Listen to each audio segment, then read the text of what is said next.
Well guys, it's not going to be any videos today, let me show you why. Who's been playing Baldur's Gate again? Huh? Is it about Scratch? Yeah, it's about Scratch, right? Can I make my video? No? Mommy?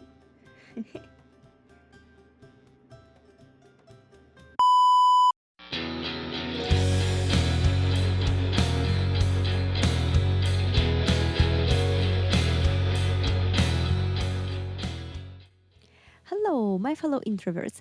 Stacy here, your programming and test automation expert. We are continuing the topic of exceptions handling today. And as I promised last week, we're going to focus ourselves on more advanced and less obvious cases. So I hope you're going to like this content. Well, we will start in a moment. Before that, please don't forget to like the video, subscribe to our channel, and check the links in the description. And I remind you that me and my friends were gathering some funds for help for Ukraine. So if you're interested, please check the links in the description. You will find everything there. So I think we're ready to get on with it.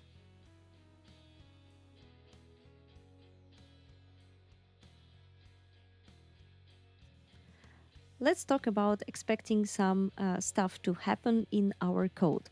Let's imagine that you wrote a function or a method and you expect that somebody who is going to use this function in their code is going to pass some particular parameters into this function in order to get the result.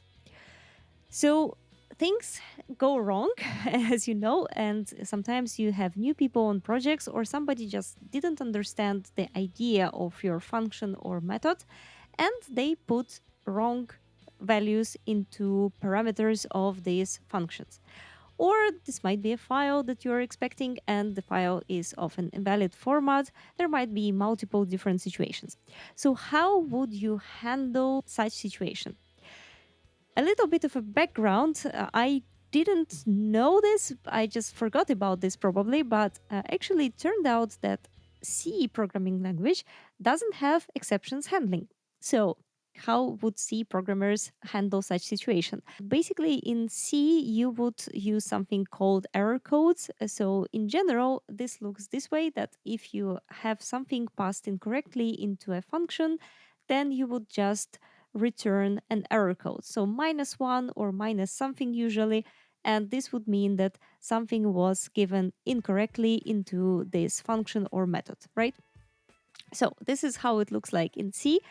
And you could have done this in Python as well. Let's say we have such a function like the add function, and we could do if type num1 is not, num1 is not int, or type num2 is not int. I keep doing it wrong.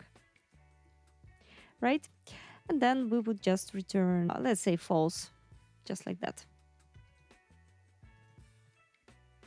Well, currently everything works, but let's put a string here and we will get a false, right?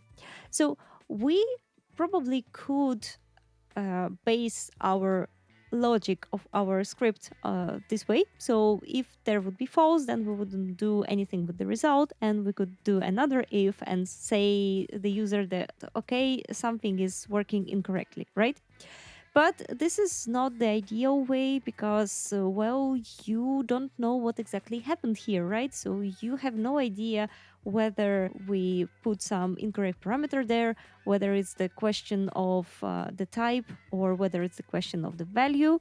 So we don't know that. This is why exceptions are very, very useful.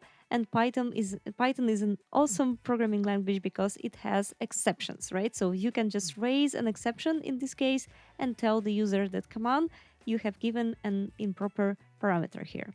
So instead of returning false, we could have raised, let's say, type error. Okay.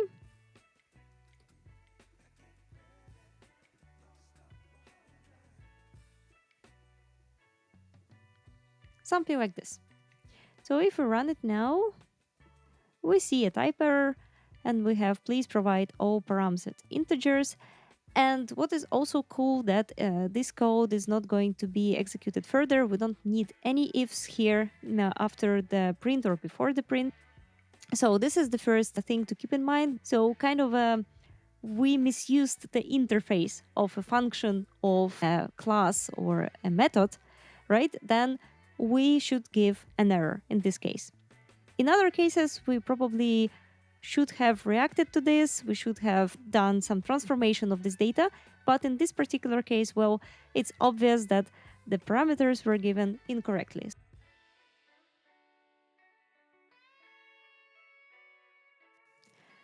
Now, what are the further improvements we can do here? As you can see, we're already handling the type error here inside of the add method. But is it actually the greatest solution? Well, probably not. Why so? When you're writing programming code and you're thinking about the architecture, you have to, well, make things very pure and they should do their own action and only this own action, right? So we shouldn't focus on anything else.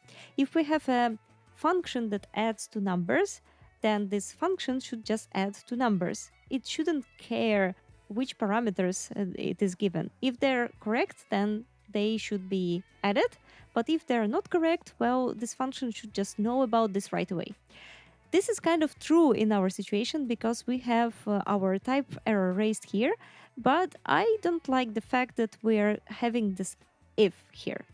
So probably we could have had another layer which is automatically checking the parameters for us, and once the parameters are not correct, then we will not even call this function, right? So it's not going to be executed.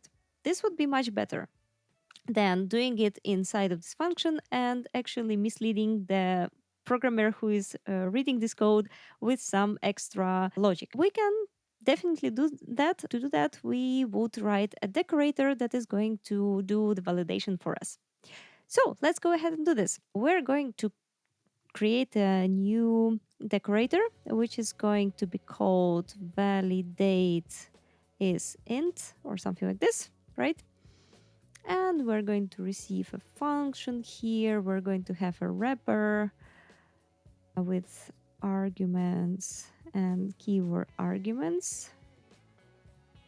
Here we check if all args and all quarks are int.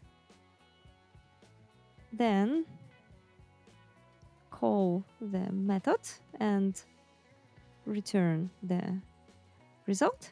And after that, we just need to return the wrapper and we could apply validate is int to our function, right? Okay, so let's go ahead and implement this. This is going to be a bit more complicated than just writing something like this, but this is going to look nice from the perspective of a person who uses our add function. So we need to determine whether all of the arguments are integers and all of the keyword arguments are also integers.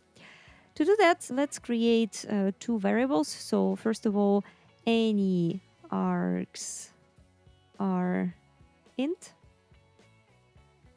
And we're going to calculate this here and the same thing for the keyword arguments. Okay. So now we just need to do a simple list comprehension and determine whether all of the arguments are integers and all of the keyword arguments values are integers, right? Because keyword arguments is just a dictionary of our keyword arguments. So basically only values of those keyword arguments interest us. We will do something like type, and let's call it p because it's a parameter, is not int for p in args. And we're going to do exactly the same thing for the keyword arguments, but we would get the values here. And now, well, if there is at least one argument or keyword argument that is not an integer, then this is not going to be an empty list, and we're going to receive some value here. So we can just check for any args are int or any quarks are int to be true, and we're good to go. So if any args are int or any quarks are int, yeah, we need to call them are not int, sorry. Not int, not int. And here as well, not int, not int. Then we raise. Let's just copy this guy. Okay. But otherwise, we could just return func and do args quarks, right? Okay. Of course, this decorator looks quite complicated, right? So we do quite a lot of actions here. But what is very cool, we're going to be able to reuse this if we want to. We can even extend it and give it a type that we expect. Basically, we can reuse it for multiple different functions, and we will not have to copy this if, which we had here before. And the functions themselves, they're going to look very, very pure. So we have just the add, we're adding two numbers, and we're not caring whether this or this is not an integer. So as simple as that. So let's try to run it, see if it works. Yes, it works. Let's put a correct value here and see whether it still works. Okay, something is wrong. So what did we miss here? Let me run debugger and see what's happening. 1, 2, okay.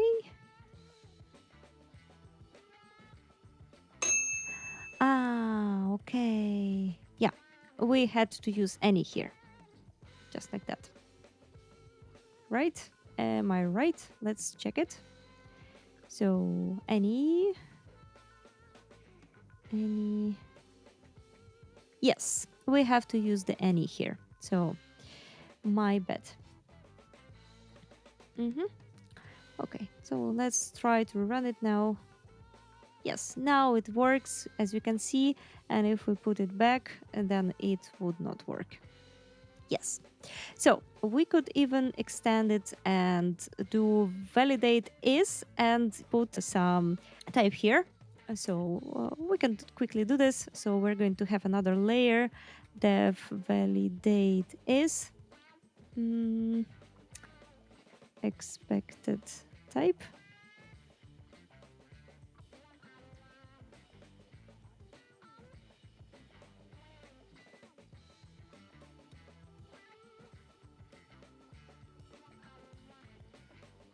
And we will rename this one outer wrapper. Okay.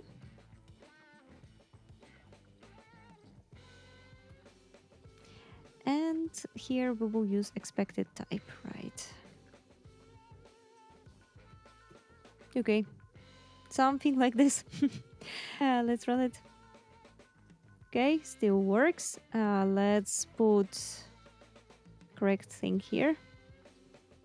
Yes, still works. And just to quickly explain it, if we would have something like dev print, let's say str param. Yeah, just, well, this is a silly example, but you get the idea. So here we could do validate is, and we could put an str here, right? And we could run print str. Let's put an integer here. Yeah, we'll probably have to also put it into the error message. So let's do f. And here we're going to put expected type. And even like this. Yeah. Okay. Okay.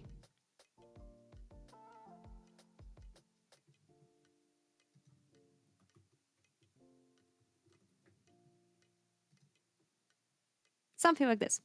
So here you go. This is a nice way of validating things. And as you can see, we've put the raise type error inside of this. So raising such errors this way, layering your code, is quite a good approach.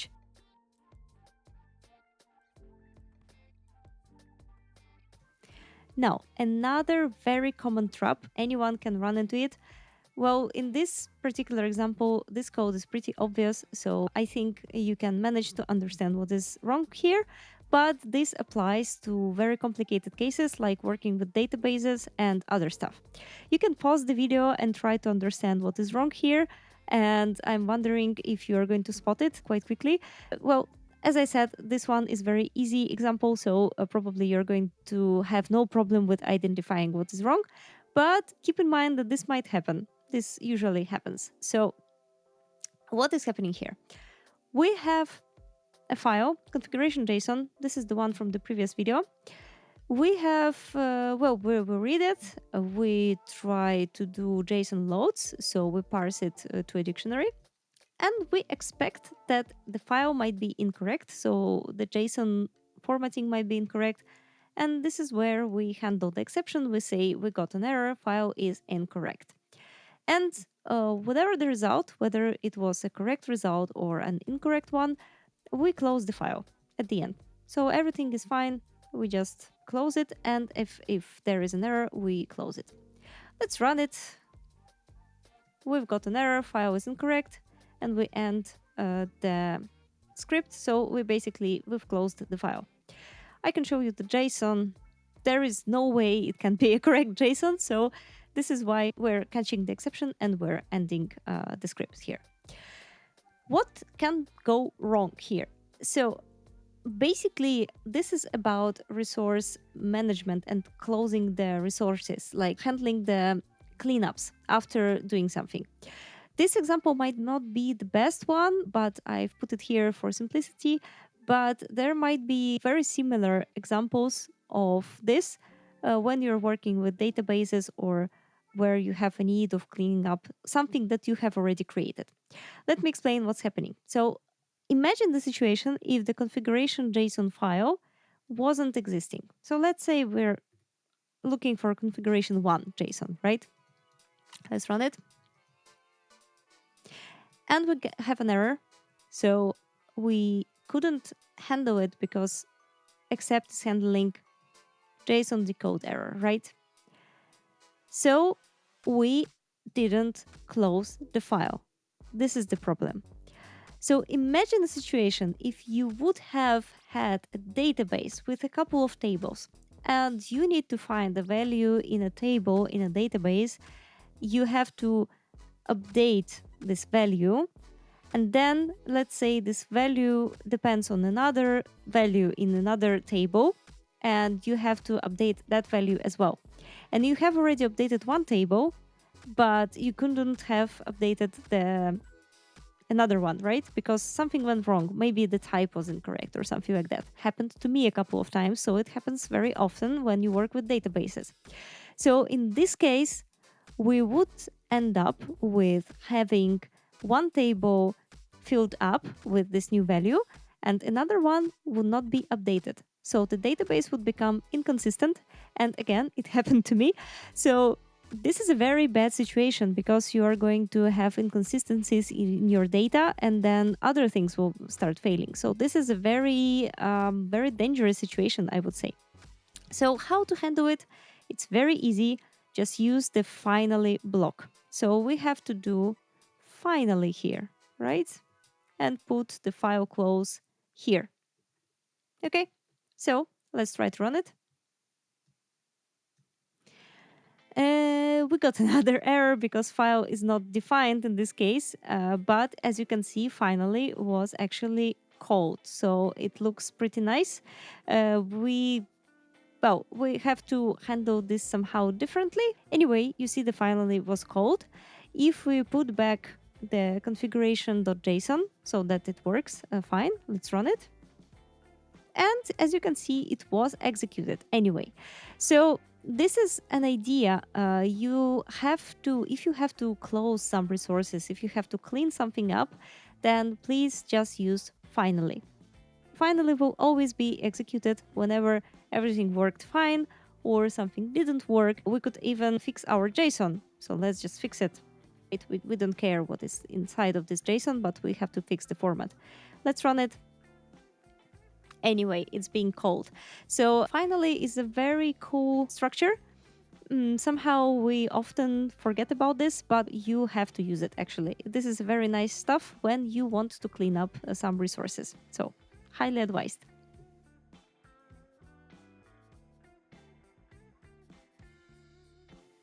Okay, guys, we need to wrap it up for today. This was the part 2 of exceptions handling. Today, we also have taken a look at some of the best practices of how to raise exceptions. And mostly, we were talking about making your code cleaner and making your architecture look better and more human readable. I hope you liked these tips and tricks. I hope you will use them in the projects. So, I have seen such mistakes quite a lot in my life and I did them myself. So, I really, really hope you are going to avoid them after this video. And well, I wish you a very happy coding and I see you in 1 week with a new topic.